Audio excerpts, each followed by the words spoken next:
Oke, shalom, selamat pagi semua sahabat yang diberkati oleh Tuhan. Apa kabar di hari ini? Selamat berweekend dengan keluarga, orang-orang terkasih dalam keluarga Anda semuanya.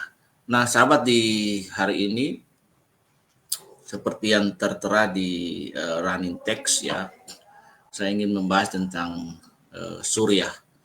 Jadi Surya dalam timeline sejarah dan nubuatan. Short perspektif, sebuah perspektif singkat. Nah, dalam minggu-minggu ini saya pribadi dan kemudian mengajak jemaat untuk berdoa dalam persekutuan-persekutuan hamba Tuhan, juga mendorong mereka.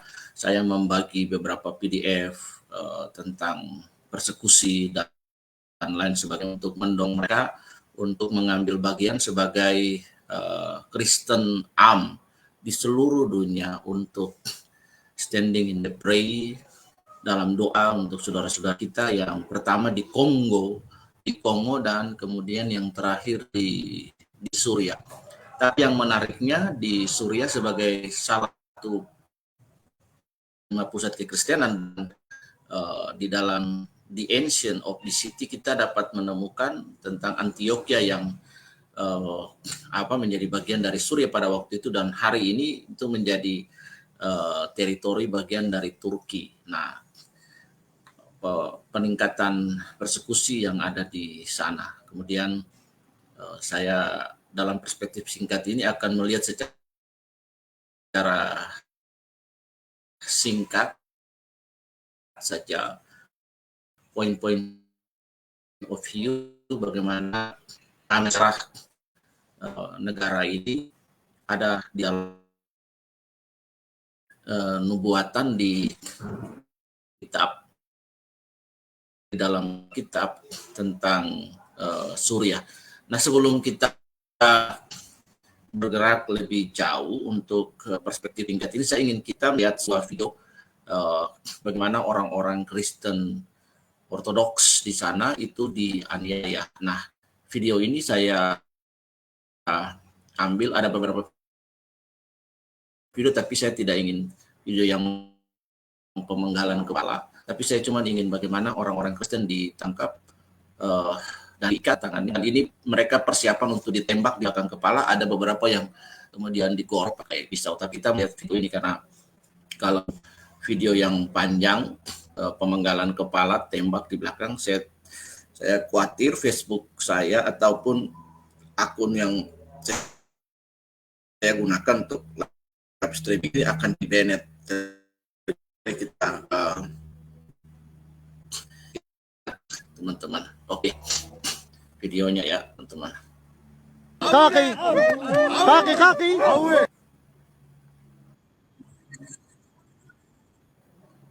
Ya, oke.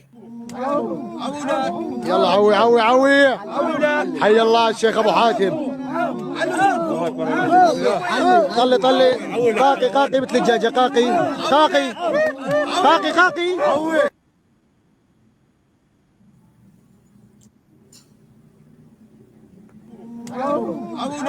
يلا عوي حي الله الشيخ ابو حاتم. طلي كاكي مثل الدجاجه. كاكي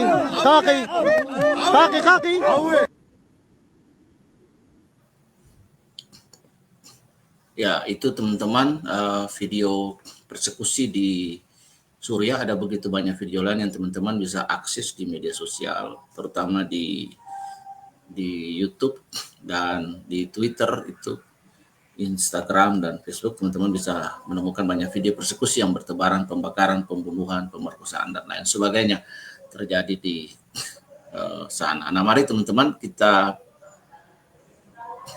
melihat sebuah jejak dari kekristenan yang ada di era-era awal kekristenan sampai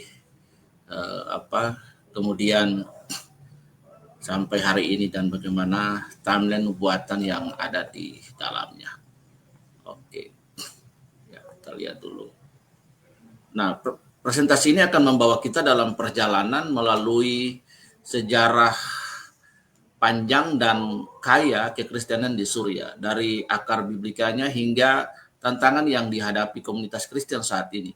Jadi kita akan menjelajahi peran penting keberadaan Suriah dalam sejarah awal kekristenan, periode penting di bawah kekuasaan Romawi dan Bizantium, serta bagaimana iman Kristen bertahan melalui penaklukan Islam. Kita bisa melihat dalam konstelasi penaklukan Islam di mana dikuasai waktu itu oleh dinasti Abbasiyah, Ottoman, dan lain. Nah, konflik modern ini, mari kita mulai dengan beberapa agenda yang hal yang kita lihat. Oke, teman-teman. Yang pertama, kita dapat melihat itu bahwa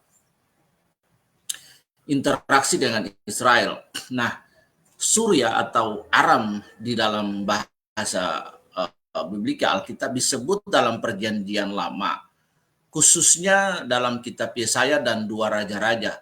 Nah, kalau kita baca Alkitab, kita bisa menemukan salah satu raja yang acap kali berperang lawan Israel, yaitu Ben-Hadad. Kemudian ada kisah tentang Naaman, panglima perang Raja Aram. Nah, ini kita bisa melihat bahwa dalam kerajaan Israel kuno, kita dapat melihat bahwa kerajaan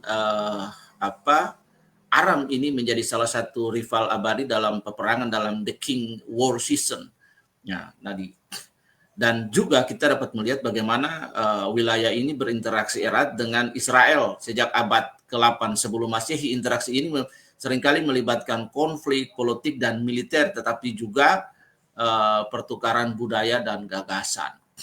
Nah, ini yang penting kita lihat. Kemudian kita bisa melihat yang kedua, timeline yang kedua, kita bisa melihat bagaimana pertobatan Saulus, peristiwa pertobatan Paulus adalah pertobatan yang kemudian terjadi di Damaskus. Kita dapat melihat dalam Kisah Rasul 9 ayat 1-19. Nah, peristiwa ini menandai titik balik dalam kehidupan Paulus dan awal dari perannya sebagai rasul bagi bangsa-bangsa bukan Yahudi. Dan luar biasanya ini terjadi di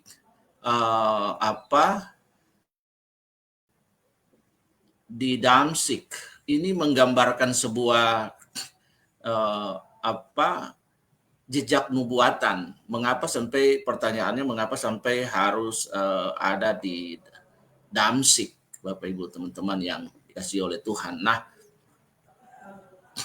kemudian kita bisa yang ketiga, kita bergeser dari era Paulus, kita melihat Antioquia sebagai salah satu dari 5 pusat kekristenan. Dan di Antioquia dalam Kisah Rasul 11 ayat 26, kota Antioquia yang sekarang terletak di Turki dekat perbatasan Suriah menjadi pusat penting bagi perkembangan awal Kristen. Dan disinilah para pengikut Kristus pertama kali disebut Kristennya. Ini menandai sebuah identitas yang baru yang berbeda dari Yudaisme. Nah, kemudian kita bisa melihat lagi dalam periode Romawi dan Bizantium. Ya, kita dapat melihat di situ bahwa kekristenan sebagai agama resmi, ya. Kekristenan sebagai agama resmi pada abad ke-4, Kristen menjadi agama resmi Kekaisaran Romawi, membawa perubahan besar dalam status dan pengaruhnya. Jadi kota-kota di Suriah seperti Antioquia, Damaskus itu menjadi pusat teologi Kristen dan kegiatan gerejawi. Bukan saja di Antioquia, Damaskus, kemudian kita bisa melihat ada di kota-kota besar seperti Homs, kemudian Aleppo, dan lain-lain sebagainya. There's the many Coptic Christian in there. Kemudian perkembangan sejarah gereja Syria. Gereja Syria bertumbuh dan berkembang dengan pesat para pemimpin-pemimpin yang berpengaruh. Kita sebut salah satu bapak gereja seperti Yohanes Chrysostomus yang dikenal karena khotbah-khotbahnya, lidahnya yang tajam, yang brilian, dan perhatian terhadap kaum miskin. Kemudian dapat kita lihat juga sejarah gereja Syria mengembangkan tradisi liturgi dan teologi yang khas. Nah, hari ini kita juga mengenal gereja yang unik di sana, yaitu Kristen Ortodoks Suriah. Ada Ortodoks Yunani, ada Ortodoks Suriah, Koptik. Kita bisa melihat. Nah, dari kekristenan sebagai agama resmi, kemudian timeline sejarah melaju kepada perkembangan gereja Syria, kemudian melaju kepada tradisi utama kekristenan Syria. Abad ke-6, Kristen Syria itu berkembang dalam dua tradisi utama, yaitu gereja Ortodoks Syria, juga dikenal sebagai gereja Yakobit, dan gereja Assyria dari timur juga dikenal sebagai gereja Nestorian. Kedua gereja ini memiliki teologi dan praktek yang berbeda. Nah, saya ingin melihat teman-teman pada konteks di sini, yaitu tradisi utama gereja di Syria, kekristenan di Syria, khususnya pada Nestorian. Nah, dalam beberapa literasi sejarah, ini kan kaum-kaum Nestorian ini mengalami ekskomunikasi di dalam sidang-sidang konsili. Itu berapa kali sidang konsili mereka di ekskomunikasi ya. Ini nih termasuk di dalamnya kaum-kaum monofosit, dan mereka lari kemudian ke beberapa daerah di sekitar semenanjung Arab, dan di dalam beberapa literasi orang-orang Arab di sana ini kemudian menganut monofosit dan Nestorian. Di dalam beberapa literasi dugaan para skolar di semenanjung Arab, dan bagaimana kita melihat dalam sejarah, dalam itu literasi sejarah, kita melihat bahwa orang-orang Kristen di Arab ini beberapa akhirnya menganut monofosit, menganut Nestorian, kaum-kaum yang akhirnya di ekskomunikasi, ini diusir istilahnya begitu. Nah, lalu berkaitan dengan saudara-saudara kita di Muslim itu, misalnya adalah istri Nabi Muhammad, Wa Ibnu Waraga, Siti Khadijah, dan lain-lain itu, mereka adalah penganut kekristenan dari Nestorian ini. Diduga Nestorian dan monofosit. Nah, kita bisa di situ. Jadi itu uniknya ya, teman-teman. Kemudian kita lihat lagi. Kemudian kita lihat lagi. Yang slide berikut adalah era penaklukan Islam dan ketahanan Kristen abad ke-7 sampai ke-19. Kita bisa melihat bagi yang pertama adalah penaklukan Islam. Abad ke-7 itu Suriah ditaklukkan oleh Khalifah Rashidun 634 Masehi. Meskipun demikian, komunitas-komunitas Kristen yang ada di sana itu dengan status dhimmi yang diberikan perlindungan terbatas, tetapi juga memberlakukan pembatasan-pembatasan tertentu, artinya mereka dilindungi secara terbatas, dibatasi kehidupan mereka di sana. Mereka juga harus membayar pajak. Sewaktu-waktu mereka bisa diusir, sewaktu itu mereka bisa dibantai juga. Ya. Teman-teman, itu era penaklukan Islam ya. Kemudian kita bisa melihat setelah pecah perang salib itu ada pengaruhnya. Perang salib pada abad ke-11 hingga ke-13 itu membawa pengaruh yang signifikan bagi Kristen dari barat ke Suriah, tetapi wilayah tersebut tetap didominasi oleh Islam. Nah, komunitas Kristen mengalami masa-masa yang sulit selama periode perang salib ini. Kemudian timeline bergeser ke abad 19. Ada kebangkitan misi Protestan di Suriah membawa pengaruh baru dalam pendidikan dan keagamaan. Nah, misi-misi ini mendirikan sekolah, rumah sakit, serta menyebarkan ajaran-ajaran Protestan di sana. Nah, kita bisa kemudian maju, teman-teman, karena ini adalah short perspektif, jadi saya hanya kepada point of view saja. Ya, kemudian kita bisa melihat kemerdekaan Suriah. Suriah memperoleh kemerdekaan pada 1946. Di komunitas-komunitas Kristen tetap bertahan sebagai minoritas. Mereka memainkan peran penting dalam masyarakat dan politik Suriah. Nah, konstelasi politik dan sosial di Suriah itu cukup aneh ya, teman-teman. Jadi kita bisa melihat seperti kita bisa melihat waktu di ISIS, perang ISIS terjadi, kita dapat melihat di situ bagaimana ada kelompok-kelompok Kristen juga, kelompok-kelompok Kristen, Badui Kristen yang ada di sana, itu kemudian bergabung dengan tentara-tentara Islam bertempur melawan ISIS. Nah, jadi simbiosis mutualisme ini terjadi di dalam sosial politik yang terjadi di Suriah, Irak, dan lain. Kemarin kita bisa lihat dalam ISIS ya. Kemudian karena di dalam kelompok Islam ini ada banyak faksi, ada banyak mazhab dan lain sebagainya. Nah, ketika satu faksi atau satu mazhab itu menguasai seluruh wilayah atau mereka mayoritas berkuasa atas faksi lain, maka mereka akan melakukan proses proses domestisifikasi semua orang itu ke dalam ke dalam mazhabnya mereka dengan kekerasan, mendominasi yang lain. Jadi bagi dalam perspektif Muslim, mereka jaya, mereka besar itu adalah mereka dapat mendominasi orang lain. Ini dalam perspektif Muslim. Kemudian kita bisa melihat teman-teman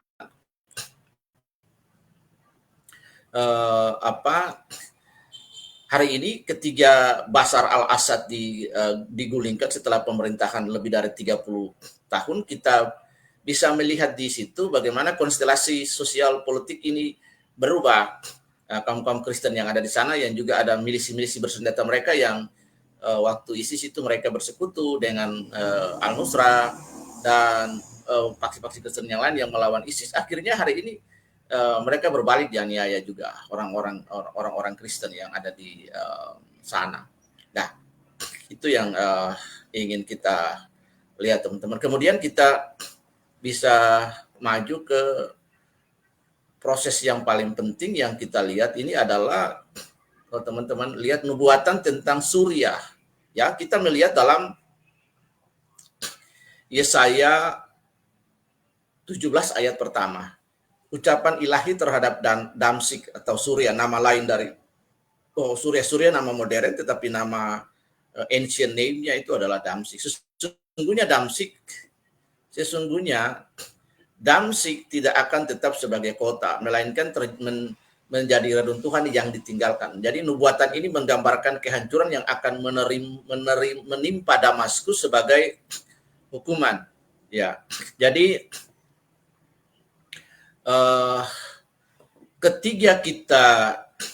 ketika kita melihat konstelasi sosial politik, hal-hal yang terjadi di sana, yang pertama kita harus lihat bahwa di dalam kedaulatan Allah, kehendaknya, ketentuan, penentuan Allah menggenapi janjinya bagi Damsyik dalam nubuatan Yesaya ini. Tetapi kemudian ada orang-orang Kristen di sana, pemeliharaan Allah, juga providensi Allah, juga bagi mereka yang percaya kepada Dia. Jadi nubuatan tetap berjalan bagi Damsyik, tetapi orang Kristen yang ada di sana itu dalam pemeliharaan Allah, providensi Allah, baik pedang, mara bahaya, maut tidak akan memisahkan mereka, kelaparan, ketelanjangan, pembunuhan tidak akan dapat memisahkan mereka dari kasih Kristus. Ya. Kemudian kita melihat lagi di dalam Yeremia 49 ayat 23-27. Nubuatan ini juga menubuatkan kehancuran terhadap Damaskus dan wilayah sekitarnya. Jadi Yeremia menggambarkan ketakutan dan kepanikan yang melanda penduduk Damaskus. Oke, baik teman-teman, kita lihat dulu. Kita lihat dulu nubuatan ini tentang Damsyik di Yeremia 49. Supaya kita punya lihat perspektif ya. Yeremia 49 ayat 23. Ya. Yeremia 20. Oke. Yeremia 49 ya.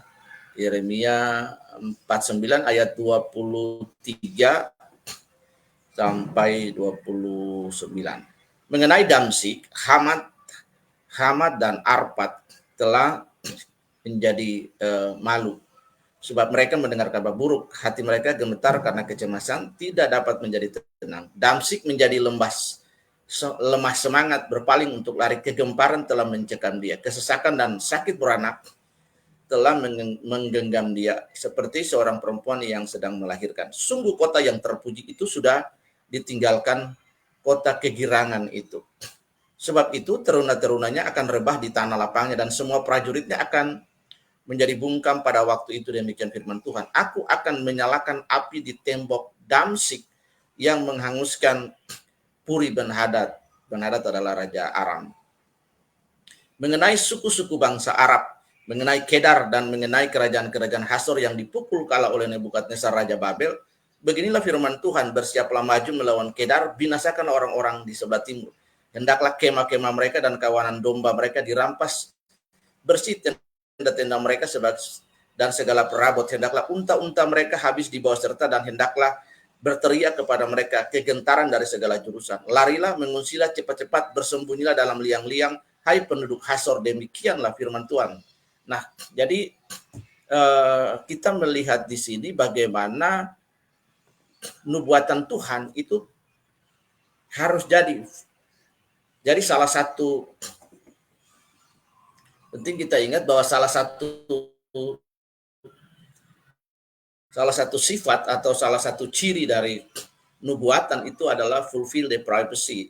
Kemudian ada akurasi, ketepatan nubuatan. Nubuatan tidak pernah gagal.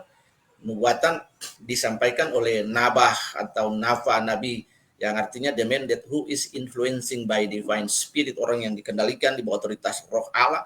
Allah menaruh God's put his own words, perkataan-perkataannya di dalam nabi itu. Kemudian dia berdiri standing as a representative by God to preach apa yang disampaikan oleh Tuhan kepada dia. Nah, ini yang harus kita lihat. Jadi nubuatan tetap akan terjadi.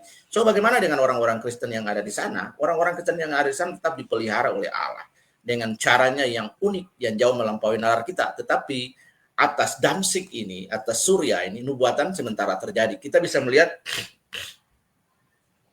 teman-teman, hari ini kita bisa melihat bagaimana wajah seperti Libya, seperti Irak itu sudah menjalani nubuatan-nubuatan mereka. Nah, kita tunggu sampai Persia dan Iran ini mengalami nubuatan Tuhan. Kapan? Nah, terjadi, kita dapat melihatnya. Waktu dalam timeline sejarah, dalam the God's time, kairosnya Tuhan, nubuatan itu slow but sure itu akan tergenapi karena nubuatan tidak pernah meleset. Nah, kemudian kita melihat lagi Amos, ya teman-teman, lihat di Amos, itu Amos pasal 1 ayat yang ketiga. Kita melihat Amos pasal 1 ayat yang ketiga. Amos, Nabi Amos dari Tekoa. Kita bisa melihat Amos pasal 1 ayat yang ketiga. Itu nubuatan tentang Damsyik. Beginilah firman Tuhan, karena 3 perbuatan jahat Damsyik, bahkan 4, aku tidak akan menarik kembali keputusanku. Oleh karena mereka telah mengirik Gilead dengan eretan pengirik besi, aku akan melepaskan api ke dalam istana Hazael, sehingga Puri Ben-Hadad dimakan habis. Aku akan mematahkan palang pintu Damsyik dan melenyapkan penduduk dari Bikeat Awen, serta pemegang tongkat kerajaan dari Bet Eden, dan rakyat Aram harus pergi sebagai orang buangan ke Kir. Firman Tuhan. Wow, ini firman Tuhan di dalam Amos ini. Jadi kita bisa melihat bagaimana progres nubuatan itu berjalan dari era Yesaya, kemudian era Yeremia, kemudian sampai kepada Nabi Amos. Ada satu hal penting yang ingin saya ceritakan di sini, bahwa teman-teman, ada satu kali terjadi peperangan antara Israel dan Damsyik Aram.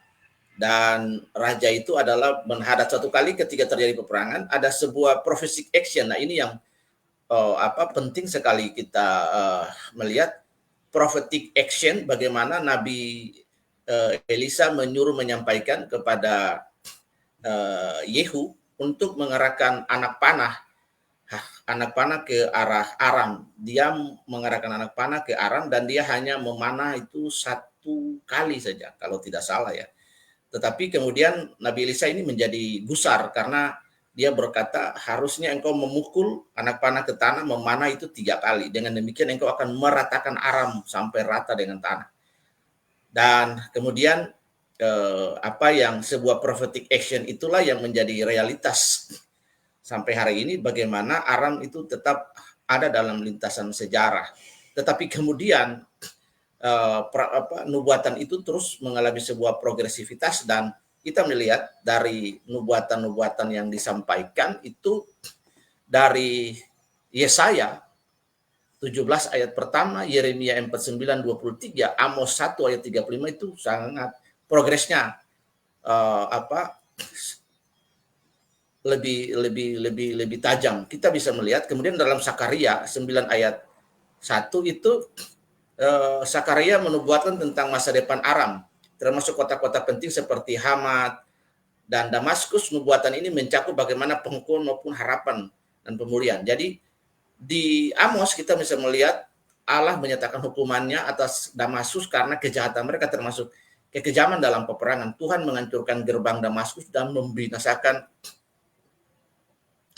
penduduknya. Jadi ini poin penting yang harus kita lihat. The prophecy itu harus terus berjalan dan itu harus digenapi secara keakuratannya. Di dalam sejarah hari ini, kadang-kadang orang berpikir, oh sejarah hari ini apapun yang terjadi, mau itu ada darah, ada kematian dan lain sebagainya, privacy must go on. Privacy harus terjadi, harus fulfill, 100% fulfill. Lalu pertanyaannya, bagaimana dengan orang-orang Kristen yang ada di Suriah? Pemeliharaan Allah jauh melampaui apa yang kita pikirkan tentang keberadaan mereka. Saya percaya bahwa pedang, mara bahaya, maut, penyakit, kelaparan tidak akan memisahkan mereka dari kasih Kristus. Jadi saya percaya pemeliharaan Allah atas orang-orang yang ada di sana. Sikap Kristen kita sebagai orang Kristen adalah standing in the gap as an intercession. Jadi standing in the gap sebagai intercession itu berdiri, berdoa, membawa mereka dalam doa-doa kita. Sebagai orang Kristen tanggung jawab kita. Karena kita Kristen ini juga adalah Kristen am yang ketika terjadi penganiayaan di bagian lain belahan dunia lain, kita mengambil tanggung jawab am itu sebagai orang Kristen yang am. Ya, kita mengambil tanggung jawab dengan standing in our prayer, in our intercession for them, untuk mereka. Dari satu sisi kita bisa melihat bahwa konstelasi politik, sosial, peperangan oleh teroris yang ada di sana itu bagian dari nubuatan yang bagaimana akan terjadi atas Suriah. Apakah kemudian kita melihat bahwa Allah kejam dan lain sebagainya? Ingat bahwa Allah, cara berpikir yang kita gunakan, kita tidak bisa mendomestifikasi kedaulatan Allah dalam otak kita yang kecil. Ketika kita menarik Allah dalam cara berpikir manusiawi kita, maka kita selalu akan berkata bahwa God is cruel, Allah kejam, Allah jahat. Jadi ini yang harus diingat, ya. Allah tidak kejam, Allah tidak jahat. Jadi apa yang dilakukan Damaskus di masa lalu, they must pay now, and the privacy must go on progress. Jadi ini yang terjadi, teman-teman. Kemudian kita bisa melihat yang berikut dari Sakaria, ya. Kita bisa melihat nubuatan di Sakaria. Sebelum kita Sakaria 9 ayat yang pertama, ya, Sakaria 9 ayat yang pertama, kita dapat melihat bahwa ucapan ilahi firman Tuhan datang atas negeri Hadrak dan berhenti di Damsik, sebab kepunyaan Tuhanlah kota-kota Aram dan segala suku Israel. Ada hal yang paling penting sekali di nubuatan dalam Sakaria. Jadi nubuatan ini adalah Allah menghukum Damsik, tetapi juga Allah di situ ada pemulihan, there's a restoration for Damsik in the God's privacy. Jadi kita bisa melihat bagaimana dalam kedaulatan Allah, keadilan Allah harus ditegakkan. They must pay apa yang mereka tabur di masa lalu dalam nubuatan, dalam konstelasi bagaimana relasi sosial politik mereka dalam peperangan mereka dengan Israel, bagaimana mereka memperlakukan umat pilihan Allah. Nah, ini yang harus diingat bahwa itulah hebatnya orang-orang pilihan Allah. Dalam relasi Israel dengan Allah sebagai entitas umat pilihan Allah, Allah menjadi bapa buat Israel. Itulah sebabnya as a father dia menyatakan protection dan perlindungan bagi Israel sebagai the chosen one dari segala bangsa. Ini yang penting. Berlaku juga bagi kita di era perjanjian baru, kita menjadi orang-orang yang terpilih di dalam pertama Petrus 2 ayat yang ke-9, tetapi kamulah bangsa yang terpilih, umat imamat yang rajanin, dipanggil oleh Allah keluar dari gelap pada terang untuk memuliakan nama Tuhan. Nah, Kemudian kita bergerak lagi ke slide yang berikut, teman-teman. Kita bisa melihat di slide ya. Di slide ini adalah peran Surya dalam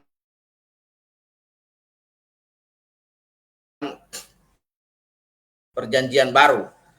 Nah, kita bisa melayan sejarahnya itu bergerak dalam perjanjian Injil, ya. Kita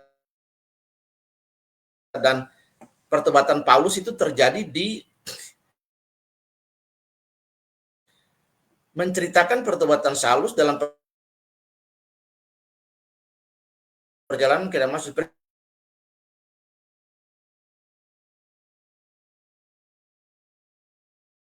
Peristiwa ini mengubah arah hidupnya dan membawanya menjadi rasul bagi bangsa-bangsa lain yang bukan Yahudi. Nah, kalau kita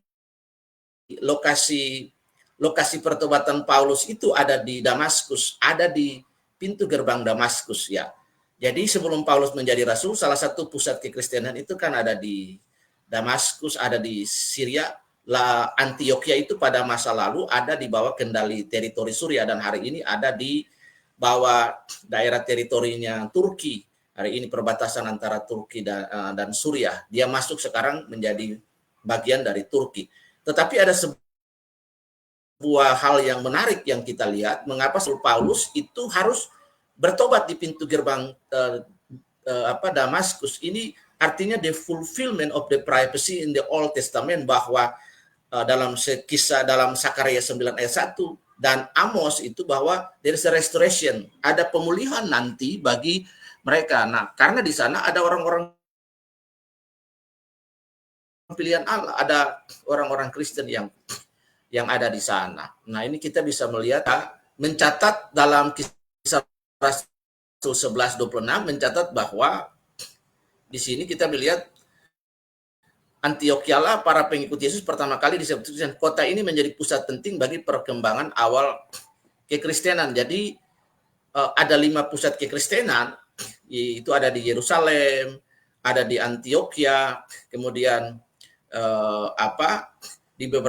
di Yerusalem, di daerah lain Antioquia itu ada 5. Itu kita bisa melihat, dan bagaimana Antioquia ini, Damaskus ini menjadi sebuah poin penting bagi kita, bagaimana the fulfillment of the prophecy itu dalam perjanjian lama itu digenapi dalam perjanjian baru. Tetapi ada kemurahan Allah, ada cara Allah bagaimana He shown His own self just to reach them. Nubuatan itu digenapi untuk menjangkau orang. Jadi Antioquia itu menjadi sebuah, di dalam masa lalu menjadi sebuah momok ketika terjadi peperangan antara kerajaan Israel dan kerajaan Aram sebagai rivalitas abadi mereka di situ. Tetapi kemudian di dalam perjanjian baru Paulus bertobat di Damsyik, kemudian Damsyik atau di Antioquia itu yang jadi bagian dari Suriah itu adalah pusat kekristenan. Nah, dan yang luar biasanya kita dapat melihat bahwa Paulus dalam Kisah Rasul 15:23-41 mencatat pengiriman surat kepada jemaat-jemaat di Syria dan Kilikia. Jadi Syria pada masa perjalanan Rasul Paulus itu seperti di Syria dan Kilikia ada jemaat-jemaat Tuhan yang ada di sana. Jadi bagaimana Allah memakai sejarah dalam perspektifnya Allah. Makanya saya bilang kita tidak bisa mendomestifikasi Allah. God can change all the history untuk kemuliaannya Dia. Allah dapat merubah peta perjalanan sejarah manusia, bahkan suku bangsa. Dia dapat melenyapkan satu suku bangsa, Dia membagikan sebuah suku bangsa dan lain sebagainya. Jadi Suriah ini begitu unik di dalam timeline sejarah. Begitu unik sekali dalam timeline sejarah. Karena itu kita perlu berdoa juga bagi Suriah, adopsi mereka dalam doa bagi orang-orang Kristen yang yang ada di sana. Oke, kemudian kita bisa melihat ini refleksi dan kesimpulan bagaimana dalam perspektif singkat ini Suriah memainkan peran yang sangat penting dalam sejarah Alkitab dan kekristenan. Dari nubuatan-nubuatan dalam perjanjian lama hingga peristiwa-peristiwa penting dalam perjanjian baru, Suriah menjadi saksi bisu dari perjalanan iman dan penebusan.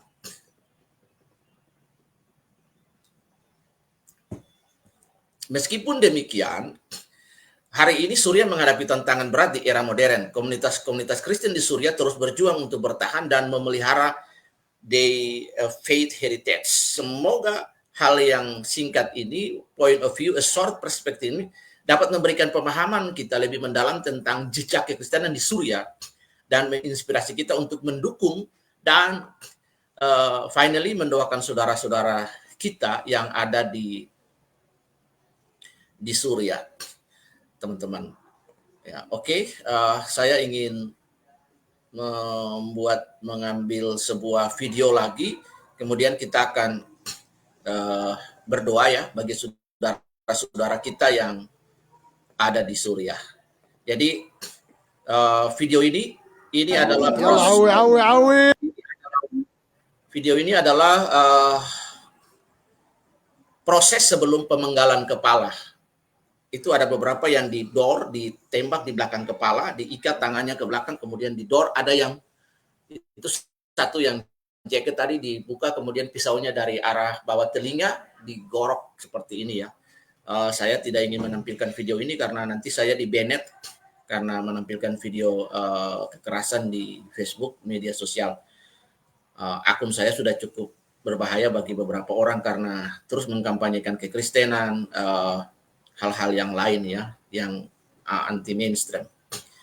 Oke, teman-teman, kita lihat ini videonya, lalu kemudian kita sama-sama berdoa bagi Suriah. Kita sudah punya perspektif tentang Suriah di masa lalu, Suriah di dalam timeline, the historical timeline sejarah Alkitab, Suriah dalam perjanjian baru, dan bagaimana the privacy fulfill in the New Testament bagi mereka dalam perjalanan-perjalanan misi, bagaimana Allah memberikan kesempatan, opportunity kepada mereka untuk bisa menerima gospel, menerima Injil dan warisan itu ada sampai hari ini. Mari kita lihat videonya, kemudian kita akan berdoa bersama-sama bagi Suriah. Video ini sangat singkat, tapi menginspirasi kita untuk punya beban, punya hati untuk berdoa bagi mereka. حي الله الشيخ ابو حاتم طلي قاقي بتجاجة قاقي Oke. Kali lagi ya. Nah, ini ya. يلا عوي حي الله الشيخ ابو حاتم قاقي بتجاجة قاقي